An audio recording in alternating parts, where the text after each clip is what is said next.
嚟緊想裝修嘅朋友啦，又或者想買材料嘅朋友咧，都可以嚟展覽會嗰度揾我哋啦。因為咧，我哋喺展覽嘅期間咧係一個特別嘅優惠嘅，咁啊大家就千祈唔好錯過啦。咁啊5月29到6月1號約定你啦。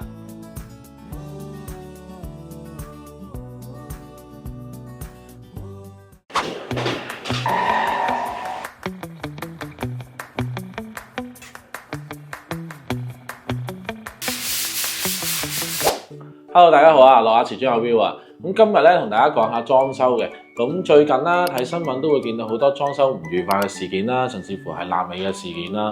咁其實即係作為我哋係客人啊、觀眾、粉絲都好，咁其實我哋要了解一個裝修嘅流程同埋一個裝修係點樣去管理咧，係好重要嘅。因為咁樣咧就可以做到心中有數，咁咧就可以避免好多咧裝修唔愉快嘅事情出現嘅。咁今日咧就好高興邀請到咧 Rico Design 嘅 Ivan 咧，同我哋分享一下咧裝修嘅流程啦，同埋啲細節嘅分享嘅。你好啊 Will， 大家好，我係 Rico Design 嘅 Ivan。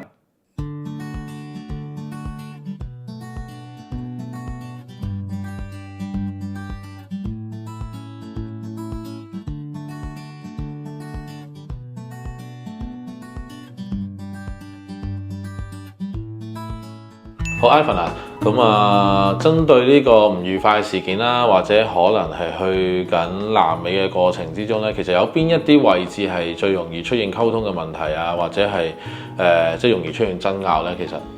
其實一般嚟講咧，裝修咧有幾個過程咧，我會建議大家注意一下嘅。咁亦都係好多時會引申到有一啲糾紛嘅出現啦。咁第一樣嘢就係價錢上邊啦。好多時喺個裝修嘅過程入邊咧，可能會有一堆隱藏嘅後加項目，咁而導致到咧佢嗰個最後嗰個埋單價錢咧，同個預期咧會有好大嘅出入啦。咁呢個亦都係其中一個會有問題嘅發生啦。咁第二樣嘢咧就可能係嗰個工程嘅時間管理上邊啦。咁好多時就係話delay 啦，成個工程遲咗，同個客人咧預期入伙嘅時間咧有出入啦。咁呢個亦都會引申到另一個糾紛嘅出現啦。咁另外咧，亦都會要注意一下咧，就係話可能客戶本身對成個施工嘅流程上邊，佢唔太熟悉，佢會誤解咗設計公司或者裝修公司究竟佢呢個過程入邊係咪唔係一個合理性啦，或者係咪一個成日都冇師傅喺單位啊咁樣樣。其實好多時都係客戶佢唔掌握嗰個施工嘅流程，而令到佢有所誤會咯。係。Ivan 頭先講到價錢嘅問題啦，你話有機會有後加嘅收費嘅，咁其實點解會出現後加嘅收費咧？係啲咩嚟嘅咧？咁好多時咧，可能喺清拆完之後啦，咁發現咗樓宇本身嘅結構啊，或者可能老化嘅問題咧，會引申咗一啲執收嘅費用啊，或者一啲後續嘅維修費用咧。咁呢一啲咧，可能客人咧佢未必太過清楚，咁我可能會同佢心目中個價錢會有所偏離啦。跟住第二樣嘢咧，就可能係一啲物料上邊啊。咁喺最初期嘅時候咧，可能客人咧都未太了解究竟邊一啲物料咧係佢自己要負責購買嘅，或者有邊一啲飾面嘅物料咧係由呢個設計公司嘅提供啦。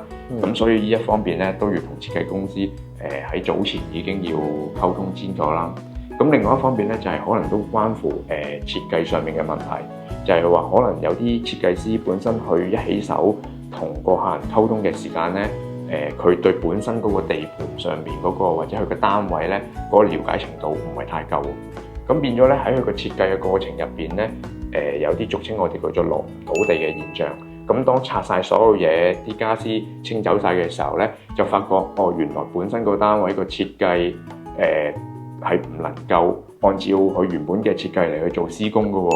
咁所以咧就可能會有啲人生嘅費用走出嚟啦，咁令到嗰個設計可以落翻地。咁呢個咧都係要客人要預先要預知咯。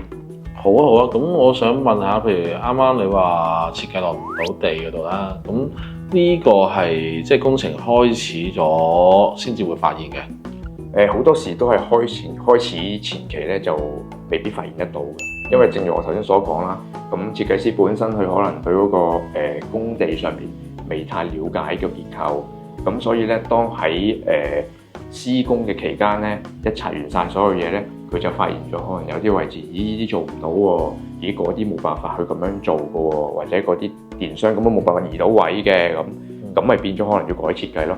咁改設計嘅過程入邊就會牽涉到會唔會可能要做多咗啲家私啊，去遮咗嗰啲位置啊，瓷磚嘅位置會鋪多咗啊，咁甚至乎會唔會要做多幾個電掣去彌補翻呢個缺陷或者呢個失誤啊，咁而引申到一啲後加嘅費用走咗出嚟咯。Ivan 咁頭先就都講到一個 schedule 問題啦，時間上面都係一個即係好重要嘅 main point 啦。咁喺呢方面咧，有啲咩方法係可以即係避免呢啲問題咧？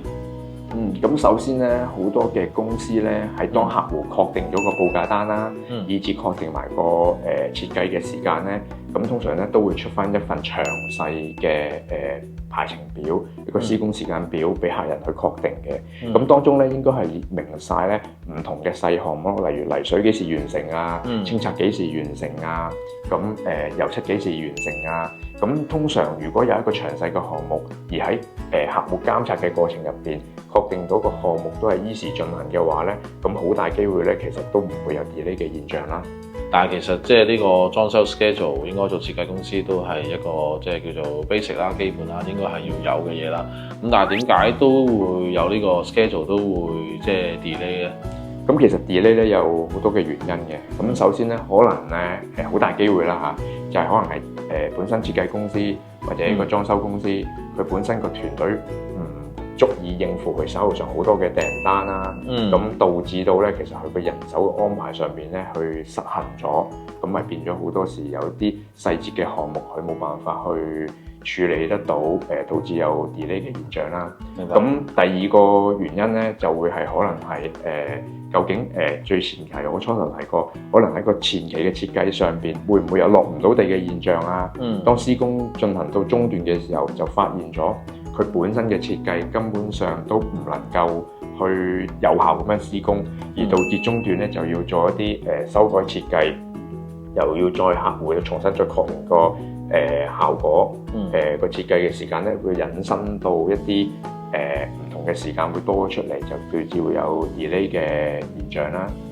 第三個原因咧就係可能咧喺確定一啲施工圖紙或者啲家私圖上邊咧嘅時間咧延後咗。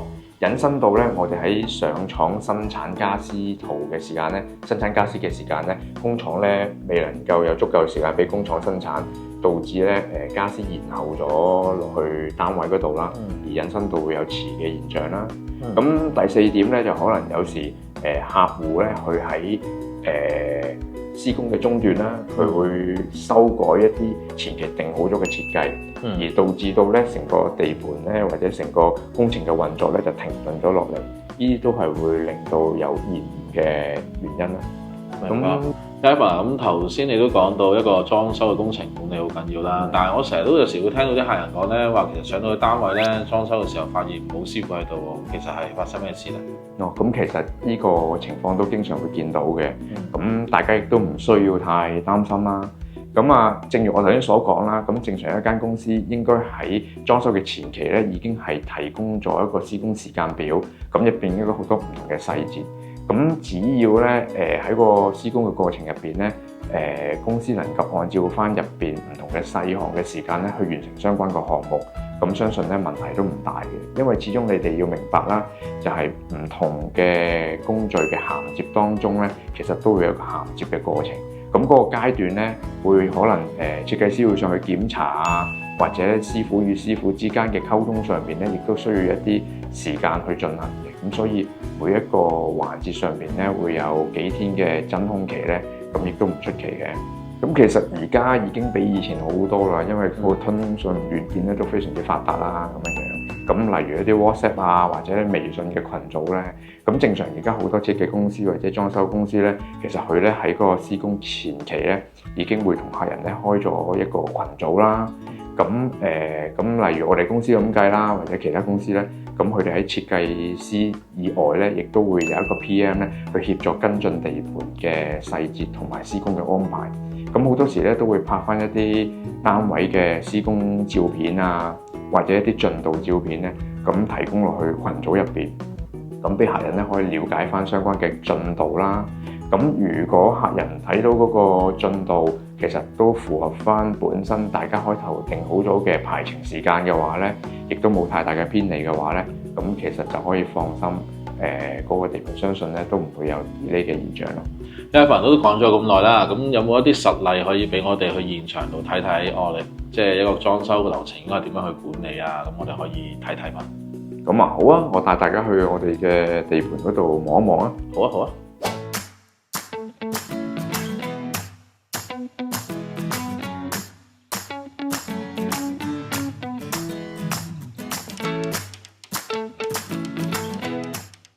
咁咧頭先我哋就喺 Ivan 嘅公司啦，就都同佢講咗一啲即係裝修嘅流程啊，裝修點樣去管理啊咁樣。咁我哋而家咧就嚟到將軍澳一個單位天晉啦。咁我哋而家呢個階段應該係清拆階段嘛，係嘛？係啦，咁我哋呢個單位咧啱啱就進行緊個清拆啦。咁啊，今日係第一日嘅清拆啦。咁會有啲師傅咧就會喺度做一啲打拆嘅工作嘅。係，咁就譬如話，如果打拆階段呢間屋全爆噶嘛，有啲乜嘢係即係需要注意嘅咧？咁嗱，第一樣嘢咧，我哋喺清拆嘅前期咧，咁我哋其實同客人落實咗嗰個quotation 之後咧，咁我哋一定係會出一啲圖紙。咁圖紙包括啲乜嘢嘢咧？包括一啲清拆嘅圖紙啦。咁佢會好清楚咁樣列明咗咧，究竟有啲乜嘢嘢拆，圖文並茂咁樣話俾個客人聽。確保到客人知道佢嚟緊拆嘢嘅時間咧，係會拆啲乜嘢嘢，同埋確保唔會拆錯或者拆漏咗咯，唔做個工程啊。明白到，例如我係客人啦，咁呢度個地台會唔會打㗎？呢度嗱，基本上我哋呢個單位入邊咧，全個地台啊，或者一啲傢俬啊，全部都已經會清走晒㗎啦。OK。咁當我哋拆咗個木地板之後咧，咁其實我哋會同客人咧重新去鋪翻呢個瓷磚嘅。OK。係啦，咁我就即係少少揭秘啦。咁其實即係清拆嘅時候嘅話咧，就即係首先要知道到底呢個工程鋪瓷磚嘅話咧，係要淨係起面啦，定抑或係要打埋個石屎地台嘅？因為第一嗰個價錢上面係會有分別啦。第二嘅即係如果打咗石屎同埋淨係起面咧，咁嗰個瓷磚即係泥水個工程咧，個施工個價錢咧，亦都係唔一樣嘅。咁所以大家即係觀眾就要知道到底做工程嘅時候係做緊邊個工序咯，咁樣就對大家嗰個保障咧就會更加多啦。咁另外就 Ivan 有冇多少少其他 tips 可以俾我哋？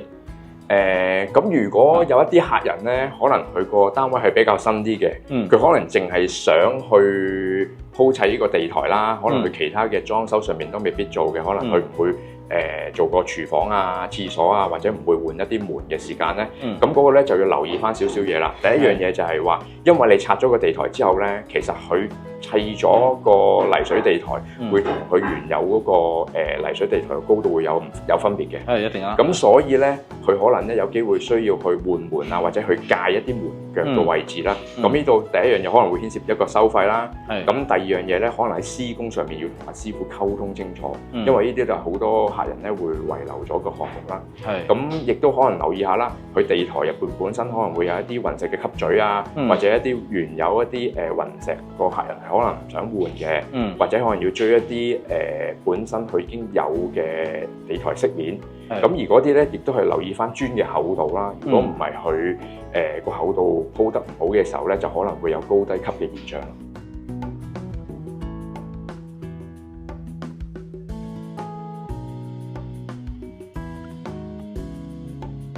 Hello， 大家好啊！咁我哋咧就嚟到麗晶花園啦。咁今日 Ivan， 我哋呢度係咩工序嚟㗎？咁其實呢個單位咧就啱啱做完成個單位嘅清拆啦。咁清拆咗之後咧，咁其實咧我哋跟住落嚟咧，下一個工序咧就應該會係做水電嘅工程。咁但係喺水電工程之前咧，咁我哋好多時咧就會去放一個叫做物線啦。咁會有師傅喺單位上邊去放一啲物，同埋去定咗一啲電位啊，同埋啲傢俬嘅位置嘅。而日後我哋嘅地台高度啦，或者樓底嘅高度啦，即係木器嗰啲高度咧，其實都會好多時跟個腰物同埋物線咧去做一個參數嘅。好，不過我見呢度即係打拆都幾乾淨喎。打拆你哋係咪都要即係有收貨標準先至進行下一個工序㗎？係啊，冇錯啊。咁我哋其實嚟到呢個單位嘅時候咧，喺放腰物之前咧，好多時設計師拆完晒所有嘢啦，咁咧佢都會再喺現場咧行一轉，睇下會唔會有啲嘢拆漏咗啊，或者會唔會有一啲嘢係拆得唔乾淨咧？我哋要再翻一翻執啊咁樣樣咯。咁同埋就可以因為拆完晒所有嘢啊嘛，咁成個單位就通通透透，咁我哋就會再進行一次覆尺，咁啊確保到我哋日後嘅設計可以符合到而家現在單位嘅現在標準去進行。明白，咁就同埋都要檢查下啦，啲舊喉睇下有冇即係可能唔小心整穿啊，或者係即係有其他狀況啦，跟住即係個牆即係清拆即係嗰度收貨之後咧，就會即係呢個彈墨線，跟住就方便做水電嗰啲係咪？冇錯啊。OK， 好嘅。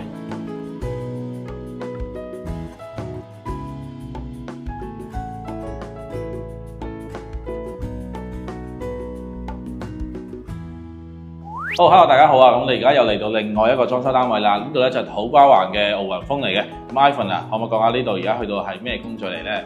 咁而家我哋嚟到奧雲峰呢個單位啦，咁而家呢個工序咧就其實啱啱完成咗泥水嘅項目嘅。咁泥水嘅項目包括乜嘢咧？係一啲牆身嘅間隔嘅改動啦、砌牆身啦、一啲瓷磚嘅鋪砌啦、一啲防水嘅工作等等啦。係啦。係，咁 Ivan 咁呢度泥水工序完咗啦，咁之後到咩工序啊？咁泥水完咗之後咧，咁通常咧我哋就會有幾個工序啦。如果有木器，咩叫木器咧？可能例如做一啲燈槽啊、一啲木器嘅天花嘅工作咧，咁其實都會進場開始做噶啦。係。咁另一方面咧，如果我哋喺呢個階段咧，亦都會安排師傅過嚟去做一個徹底嘅家私覆尺啦。因為係確定咗家私圖紙之後咧，一定係要等泥水項目完咗之後咧，先至可以有一個準確嘅尺寸。咁當準確尺寸有咗之後咧，咁我哋就會安排家私上廠進行呢個生產。而接住嚟個項目咧，亦都會係同步啦，就會係做一啲油漆嘅工作啦，就會係鏟底啊，做一啲批灰嘅工作啦，之後就會等家私嘅安裝咯。明白。阿 Will 啊，你一場嚟到呢個單位啦，咁啊可唔可以憑你嘅專業意見俾啲意見我？究竟我哋嘅泥水鋪設成點啊？哦，可以啊，頭先我自己都偷偷地玩咗一輪㗎啦，係啊。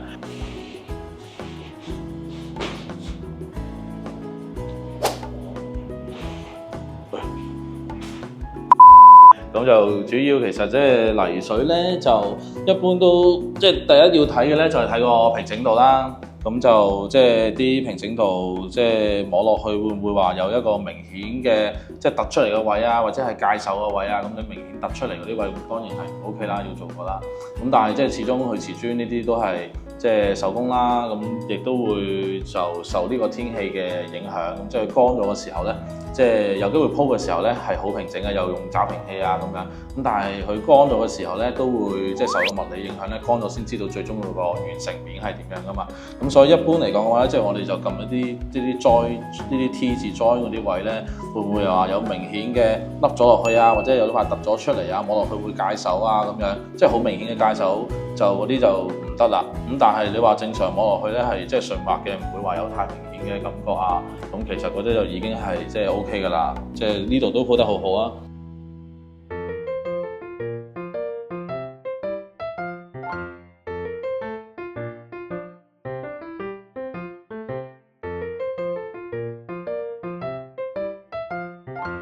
好啦，我哋而家咧又嚟到清一個單位啦。咁我眼見咧應該就係做完一個泥水嘅工程啦。咁 Ivan 可唔可以講下泥水之後係做一個咩嘅裝修工序啊？咁其實而家咧已經個單位咧鋪完晒瓷磚啦。咁我哋亦都幫客人換埋鋁窗之後咧，咁而家嚟緊咧，我哋就會去做油漆嘅工作嘅。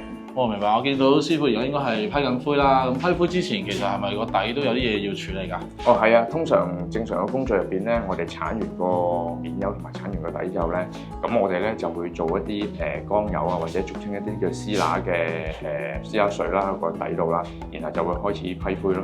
明白明白。咁批灰一般係批幾多浸啊？咁通常標準嚟講咧，就會批3浸灰嘅。咁但係如果個牆身比較參差啲啊，或者凹凸比較多啲，唔係咁平整嘅話咧，咁可能去到4至5浸都唔出奇。明白，即係其實一般基本需要就係3浸啦，但係即係可能有啲特別嘅情況就有機會會再多少少啦，係咪？係啦，冇錯。OK，咁就我哋再去下一個工序睇睇好嘛？好啊。OK，好。好啦 ，Ivan，咁啊，我哋嚟到觀塘嘅海匯啦，係咪？咁呢度係一個咩階段嘅工程嚟㗎？咁而家我哋呢個階段咧就係之前咧我哋做好咗油漆嘅項目啦。咁跟住咧，我哋而家咧就係裝好咗傢俬。係咁裝好家私之後咧，咁其實我哋咧嚟緊咧就會再去檢查啲家私究竟有冇啲咩特別嘅問題啊，會唔會有啲調下啲門板啊，睇下啲路軌正唔正常啊。咁喺各樣嘢冇乜太大嘅問題之後咧，咁我哋咧就會安排師傅咧就會最後一陣油漆嘅收尾，同埋一啲電燈嘅埋尾工作咯。哦，明白。如果萬一啊，即係 touch wood 啦，有問題咧，咁有問題係會點樣去處理或者安排？嗱，咁通常咧，我哋就會咁樣去做嘅。咁如果有問題嘅話咧，咁設計師佢本身就會摘翻低究竟係咩問題啦。咁分兩 part 啦。如果有啲家私個問題比較嚴重啲，咁我哋咧可能直情係會一換一咁換咗佢嘅。咁如果或者有啲可能淨係門板嘅崩花啊，咁我哋可能淨係會落一啲補件落嚟去處理翻有問題嘅位置咯。咁或者一啲唔係太過嚴重嘅崩花咧，咁好多時咧我哋都會揾一啲俗稱細油嘅油漆師傅咧，去做一啲執色啊，或者一啲點油嘅工作咯。即係我作為一個客人嚟講嘅話，喂，我有冇權知道，又或者係即係定係唔使我煩嘅？你自動幫我搞掂晒啲嘢，然之後咧，定抑或係有邊一啲情況咧，你就會去同我去匯報啊？又或者係即係大家去商量件事情咧？即係裝修都係一個大家一個合作嘅過程嚟㗎嘛。係啊。嗱，咁好多時咧，如果喺我頭先咁講啦，話如果我哋設計師檢查到一啲係可以修復嘅問題咧，咁我哋通常我哋就唔會煩個客戶。咁最緊要一樣係交場嘅時間。只要喺唔影響交場嘅時間底下咧，咁其實我哋自己全部都會自動波去處理晒，因為呢個就算個家私到咗，我哋都未正式去交場㗎嘛。咁所以咧，我哋呢個係前期嘅檢測。咁當所有嘅油漆啊、埋尾嘅工作啊、大清潔啊，去做完晒之後咧，咁其實設計師係會同客戶咧有一個正式嘅交場。咁到時咧就會去行一轉成個單位，咁究竟會有啲咩問題啊？咁我哋就會摘翻低。咁喺客戶嘅要求之下咧，咁我哋就會盡快安排咧去完成翻有關嘅手尾咯。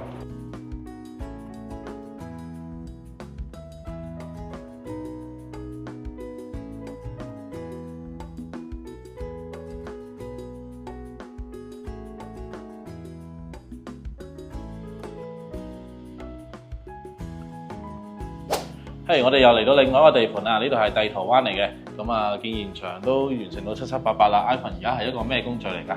咁而家我哋就裝完家私之後咧，咁油漆咧已經係做咗埋尾嘅工作㗎啦。咁今日咧，我哋就有啲師傅喺度係做埋一啲電器嘅製面嘅安裝啊，同埋一啲水喉嘅潔具嘅埋尾工作啦。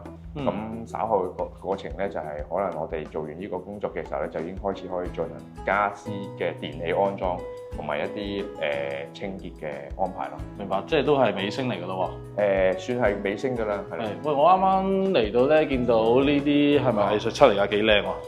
哦，呢啲係啊，呢個係一個藝術顏料去做嘅，咁咧就係因為客戶本身有少少啲風水嘅要求啦，咁我哋特登咧就幫佢設計咗一個咁嘅藝術顏料嘅牆身，咁咧就幫佢批翻人手咁樣逐批咁批上去，咁樣去俾翻個客戶交翻俾佢咯。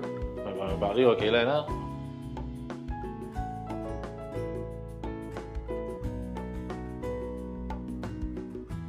好，終於又翻到嚟啦，辛苦晒 Ivan 啊，帶我去咁多地盤度睇嘢。唔好講埋啲咁嘅嘢啦，多謝你嘅邀請啊，真係 Will。好，我哋唔講呢啲住先，我哋講啲重要事情先。係啦，咁我哋 Rico Design 咧，我哋就參與咗呢個2025家居博覽。